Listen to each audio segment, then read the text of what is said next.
জনাব তারেক রহমানকে নির্দোষ প্রমাণিত হয়, ওনাকে বেকসুর খালাস দেন। তারেক রহমান সাহেবকে ট্রায়াল কোর্ট একুইটাল দিয়েছিল, খালাস দিয়েছিল।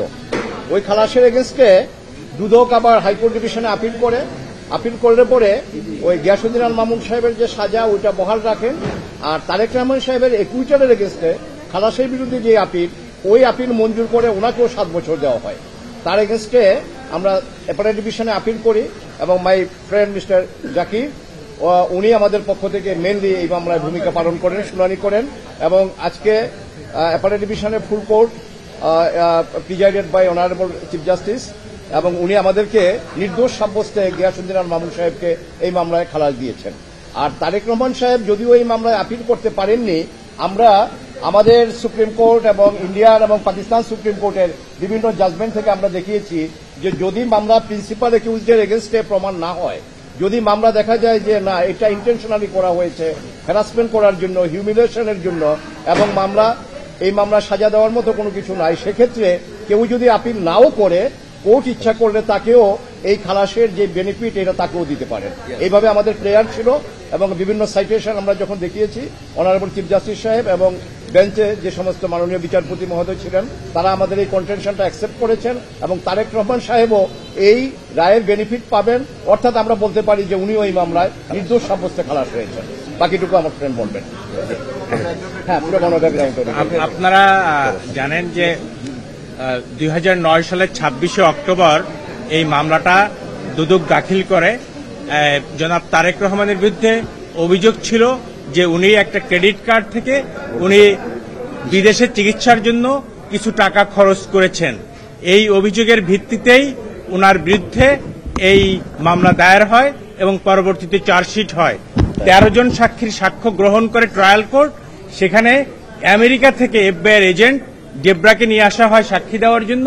উনি যদিও নিজেকে এক্সপার্ট সাক্ষী দাবি করেছেন, কিন্তু উনি বলেন নাই কোথাও যে জনাব তারেক রহমান বা গিয়াসউদ্দিন আল মামুন মানি লন্ডারিং এর সাথে জড়িত ছিল। এবং ট্রায়াল কোর্ট সবকিছু দেখে শুনে 13 জন সাক্ষীর সাক্ষ্য পর্যালোচনা করে জনাব তারেক রহমানকে নির্দোষ প্রমাণিত হয়, ওনাকে বেকসুর খালাস দেন।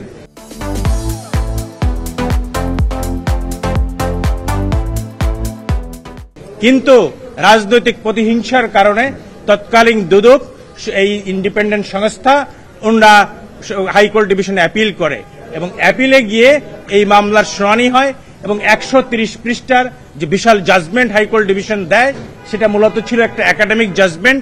এটা আমরা মনে করছি যে জনাব তারেক রহমানকে সাজা দেওয়ার জন্য আইদার কোথাও থেকে ইম্পোর্ট করা হয়েছে অথবা কোনো ভেস্টেড কোয়ার্টারের ইনস্টান্সে এই 130 পৃষ্ঠার জাজমেন্ট লেখা হয়েছিল তারেক রহমানকে সাজা দেওয়ার জন্য। তারই হিসাবে তাকে 7 বছরের সাজা দেওয়া হয় এবং 20 কোটি টাকা ফাইন করা হয়। 20 কোটি টাকা ফাইন করা হয় এবং তৎপরবর্তীতে জনাব কন্টেস্টিং অ্যাপিলেন্ট জনাব গিয়াসউদ্দিন আল মামুন এই লিফটি অ্যাপিল দায়ের করেন। এই লিফটি অ্যাপিলের উপরে বিস্তারিত শুনানি হয় অ্যাপিল বিভাগে লিভ গ্রান্টিং এর সময়।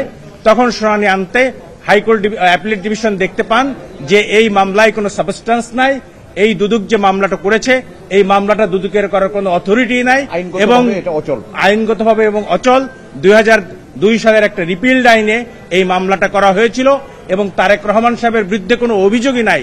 ক্রেডিট কার্ডের মাধ্যমে টাকা খরচ করলে যে মানি লন্ডারিং হবে, that is an unheard of proposition in the legal arena. যার ফলে অ্যাপিলেট ডিভিশনের পূর্ণাঙ্গ বেঞ্চ পুঙ্খানুপুঙ্খানু বিচার করে এই মামলায় জনাব তারেক রহমান ও গিয়াসউদ্দিন আল মামুনকে এই মামলার দায় হতে অব্যাহতি দিয়েছেন এবং বলেছেন যে তাদের যে যথাযোগ্য মর্যাদা যে মানহানি হয়েছিল সেটাকেও ফেরত দেওয়া হয়েছে। এখানে একটা কথা বলে রাখি, সেটা হচ্ছে যে আপনারা জানেন যে যখন তারেক রহমান সাহেব এই মামলার দায় থেকে অব্যাহতি দেওয়া হয়েছিল ট্রায়াল কোর্টে, তখন সেই বিচারককে ওই অবস্থায় দেশ ত্যাগ করতে হয়েছিল। সুতরাং সেই যে বিচারহীনতার সংস্কৃতি আমাদের দেশে চালু হয়েছিল, সেই অবস্থা থেকে ইনশাআল্লাহ আমরা ধীরে ধীরে উত্তরণ করছি। আমরা আশা করছি আজকের মতো আগামী দিনেও এদেশের মানুষ ন্যায় বিচার পাবে।